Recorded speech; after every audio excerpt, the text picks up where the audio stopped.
আমি আপনাদেরকে যেটা অফিসিয়ালি বলছি সেটা হচ্ছে গতকাল মিনার মণ্ডলের বাড়ি থেকে ক্যাশ পাওয়া গেছে 28,50,47,000 টাকা এবং 15 কেজি গোল্ড। ভ্যালুয়েশন অ্যাপ্রক্স 50 কোটি টাকা, মানে গোল্ড ভ্যালুয়েশন নিয়ে।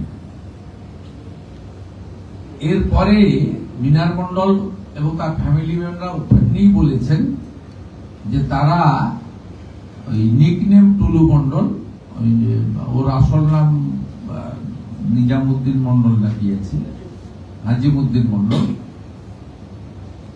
ওনার টাকাই ওখানে ছিল। তাতে আমরা পুলিশকে ইনস্ট্রাকশন দিয়েছিলাম যে ওনাকে খুঁজে বের করতে হবে, এবং আমরা প্রাইমারি যেটা জেনেছি আউট অফ কান্ট্রি রয়েছেন, মানে 4 তারিখে পরিবর্তনের পরে হয়তো সরে পড়েছেন, হতে পারে, সেটা পুলিশ দেখবে, ইনভেস্টিগেশন পার্টে আছে। তার জন্য যা করার ডিজিপি সাহেবকে বলা হয়েছে সেন্ট্রাল এজেন্সি বা অন্যান্যদের সাহায্য নিতে। আমরা উনার যতগুলো অ্যাকাউন্ট এখনো অব্দি পেয়েছি, বিভিন্ন অ্যাকাউন্টে 93 কোটি টাকা। সেই 93 কোটি টাকা আমরা টুলু মণ্ডলের অ্যাকাউন্টগুলোকে আমরা ফ্রিজ করেছি, সমস্ত অ্যাকাউন্টকে নন অপারেটিং করার জন্য ফ্রিজ করা হয়েছে। এর বাইরেও ক্যাশ রিকভারি করা হয়েছে 53 লক্ষ টাকা। আর আমাদের gold ornament 268 gram, 400 silver 400 gram, platinum jewellery around 23 gram. এছাড়াও আপনার 3 ক্যাশ কাউন্টিং মেশিন পাওয়া গেছে, 1 computer, 2 pen drives, 1 CPU and several documents like road challan, DCR, money received, checkbook। এছাড়াও আপনার 83টা ট্রাক আর ড্রাম্পার, 83, সেটাকেও সিজার লিস্টে নেওয়া হয়েছে। এর বাইরে আমরা 21টা প্রপার্টি পেয়েছি, সেটা আন্ডার প্রসেস রয়েছে প্রপার্টি। এই প্রপার্টি লিস্টের মধ্যে আপনার রয়েছে 7টা বাড়ি, একটা ফার্ম হাউস, 2টো পেট্রোল পাম্প, একটা ব্রিক কিল, একটা পার্কিং, 3টে স্টোন মাইন, 2টো ক্রাসার এবং আদার্স সব মিলিয়ে মোট 21টা প্রপার্টি। এই জায়গার পরিমাণ হচ্ছে 300 বিঘা। আর 300 বিঘার জায়গার সাথে সাথে 83টা ট্রাকের সাথে সাথে অল টাইপ অফ ভেহিকেলস সিজ করা হয়েছে 242টি। তার মধ্যে ট্রাক আছে, ডাম্পার আছে, কার আছে, BMW আছে, অডি আছে, এই সব মিলিয়ে 242টি আপনার মোট আপনার সিজ করা হয়েছে। আমি 3.5 মিনিট প্লাস রাজ্যের মুখ্যমন্ত্রী যে ব্যাখ্যা দিচ্ছিলেন কত কী সব সিজ করা হয়েছে সিউড়ি, বীরভূম, ওই যে সব টুলু মণ্ডল, যার ভালো নাম হচ্ছে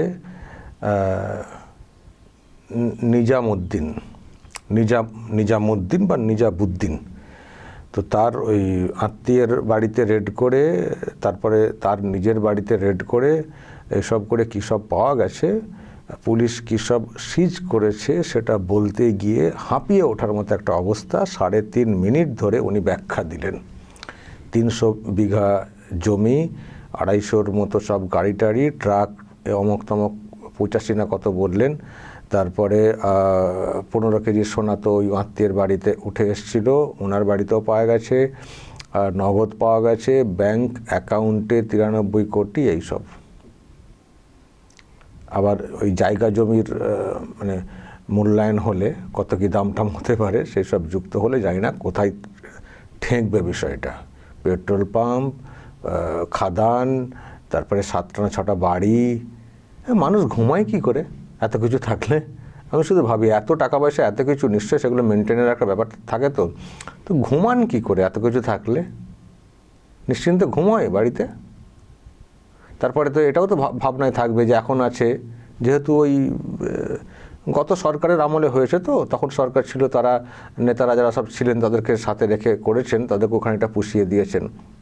উনি এত কিছু করেছেন মানে দল কত কি ওনার কাছ থেকে নিয়েছে সেটা তো আমরা পরিষ্কার বুঝতে পারছি। তো তো একটা ভাবনা কাজ করে না যে এখন তো কেটে যাচ্ছে, সরকার উল্টালে কী হবে, এই ভাবনা কাজ করে না? ঘুমান কি করে এই সব লোকেরা?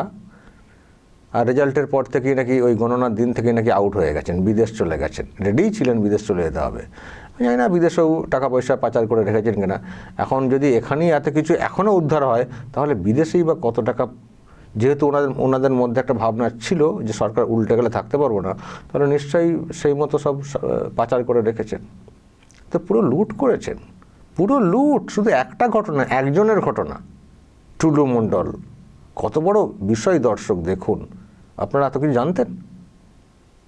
নিশ্চয়ই আগের শাসক সব জানতো, চুপচাপ ছিল, কারণ পুষিয়ে নিত না, পুষিয়ে নিত। রাজ্যের কোষাগারে ভরতো না, নিজেদের বাক্সগুলো ভরতো। কত লস হয়েছে জানেন? শুধু একটি জায়গা থেকে তারও একটা হিসেব রাজ্যের মুখ্যমন্ত্রী আজকে দিয়েছেন, যে রেভিনিউ লস যেটা সরকারি কোষাগারে যাওয়ার কথা ছিল সেটা কত হয়েছে এই 15টা বছরে, উনি একটা হিসেব দিয়েছেন। দেখুন মানে কীভাবে লুট হয়েছে। রাজ্যের মানুষের উন্নয়নে এইসব সরকারি টাকা কাজে লাগানো হয়নি, ওই ব্যক্তিগত ব্যাপার স্যাপার আর দলের লোকেদের পোষানো হয়েছে। দেখুন কি বলেছেন। সে বিগ র্যাকেট, এরকম বহু জেলাতে আছে, বহু জায়গা আছে।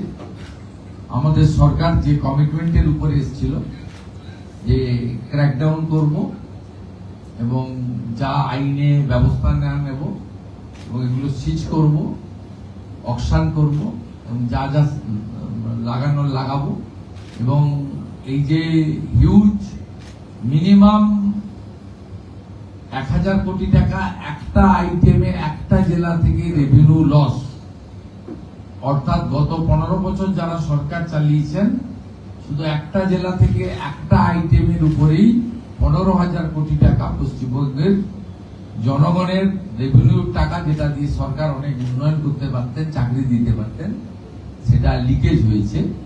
এবং এত দিন ধরে এত বড় র্যাকেট চালানো হয়েছে, এটা হেড অফ দি ইনস্টিটিউশনের কনকারেন্স ছাড়া হতে পারে না।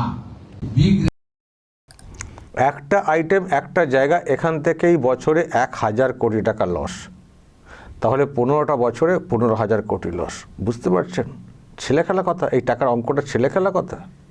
হ্যাঁ, এখানে লস হয়েছে মানে কোষাগারে, আর ওদিকে আরও কত সব লুটপাট হয়ে সব পুষিয়ে নিয়েছেন। হ্যাঁ, শেষ করে দিয়েছেন, শেষ করে দিয়েছেন।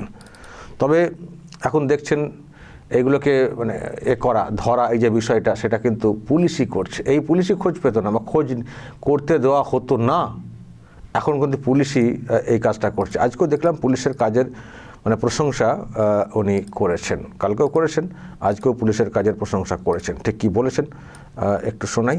সত্যি তো পুলিশ যদি এইভাবে কাজ করে তো মানুষের ভরসাও বাড়বে, আর এরকম দুর্নীতিগুলোকে রোধ করা যাবে, সেন্ট্রাল এজেন্সি লাগে না। দেখুন কি বলেছেন। আপনাকে তো আমি বলছি, আপনি তো রেজাল্ট পেতে শুরু করেছেন। এই রকম ক্র্যাকডাউন তো আপনারা দেখেছেন, ইডি সাধারণত করে, সিবিআই করে। হ্যাঁ, তারা ভেরি কম্পিটেন্ট ইন্টারন্যাশনাল অর্গানাইজেশন, কিন্তু বেঙ্গল পুলিশ তো এই ধরনের ক্র্যাকডাউন কবে করেছে মনে আছে আপনার? আপনি ইউর ভেরি সিনিয়র জার্নালিস্ট, মনে আছে? স্মরণে আছে কখনো?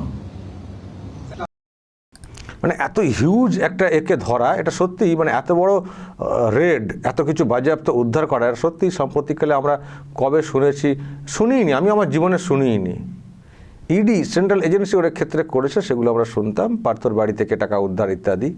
আমি তো বলছি যে ওই পার্থর বাড়ি থেকে টাকা উদ্ধার ইত্যাদি ইডিকে সে করতে হয়েছে, এসব কিছু প্রয়োজন হতো না।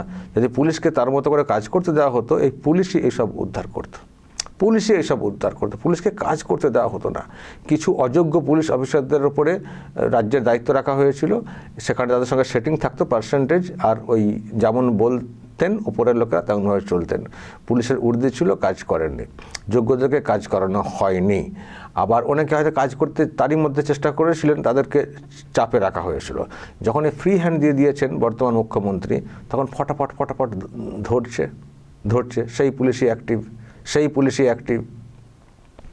ফলে উনি প্রশংসা করছেন যে এসব কাজ সেন্ট্রাল এজেন্সি করতো, কিন্তু এখন তো পুলিশই করছে। তবে আজকে আরেকটা বিষয় উনি করেছেন, এই প্রসঙ্গে দেখলাম তথাকথিত ভাইপো তাকে একটা মানে খোঁচা দিয়েছেন। এই টাকা পয়সায় যে এত কিছু সব লুটপাট হয়েছে সেই বিষয়ে একটা বলতে গিয়ে ভাইপোর খোঁচা, বাইরে বিদেশ চলে যাওয়ার ব্যাপারে একটা প্রশ্ন তুলেছেন। দেখুন কি বলেছেন। 1000 কোটি টাকা মিস করছি বললাম আমরা, ইনভেস্টিগেটিং এজেন্সি বলবে বিদেশে পাঠিয়েছে কিনা। অন্য কোনো পলিটিক্যাল উনি নিজে বিদেশে বসে আছেন, কেউ ভানুয়াতুতে বসে আছেন, তো বিদেশে তো গেছে টাকা। অনেকে বিদেশে যেতে চাইছেন চিকিৎসার নামে, আপনি তো যেতে চাইছেন না। এটা কি শুধু আপনি তো আর চশমা পড়েছেন, আপনার পাওয়ার চশমা আছে, আপনার তো এখানেই চোখ দেখাচ্ছেন। উনিও পালানোর চেষ্টা করছেন, টুলু মণ্ডল যেমন পালিয়ে গেছেন, চিকিৎসার নাম করে হয়তো পালানোর চেষ্টা করছেন, এমনটাই বলা হচ্ছে। কারণ যা সব বিষয় আসছে সামনে, কত রক্ষা কবচ নিয়ে উনি বাঁচবেন। হতে পারে একটা চেষ্টা চিকিৎসার নাম করে পালাই, নাহলে চোখের চিকিৎসা করানোর জন্য বিদেশ কেন যেতে হবে, এখানে নেই। কলকাতা হাইকোর্ট তো অলরেডি বলেছে যান এসএসকেমে যান, তো উনি এসএসকেমে না গিয়ে আবার চলে গেছেন সুপ্রিম কোর্টে, ওনাকে বিদেশ যেতেই হবে। অদ্ভুত ব্যাপার। কলকাতা হাইকোর্ট বলছে আপনার এখানে চিকিৎসার পরিকাঠামো আছে কি নেই আগে তো সেটা দেখুন, এসএসকেমে যান। তো উনি এসএসকেমে যাননি, উনি সুপ্রিম কোর্ট চলে গেছেন। আসলে উদ্দেশ্য হতে পারে পালিয়ে যেতে হবে, যেভাবে শুভেন্দু সরকার সব ধরে ফেলছে, বাঁচার কোনো পথ নেই, হয়তো সেজন্যই পালানোর চেষ্টা। তো দেখা যাক সেই চেষ্টা কতটা সফল হয়। দর্শক বলবেন, যেভাবে একজনের কাছ থেকে এত কিছু উদ্ধার করা হয়েছে, তাহলে কি হয়েছে 15টা বছরে? আপনাদের মতামত রাখবেন এবং নজর রাখবেন আরামবাগ টিভিতে।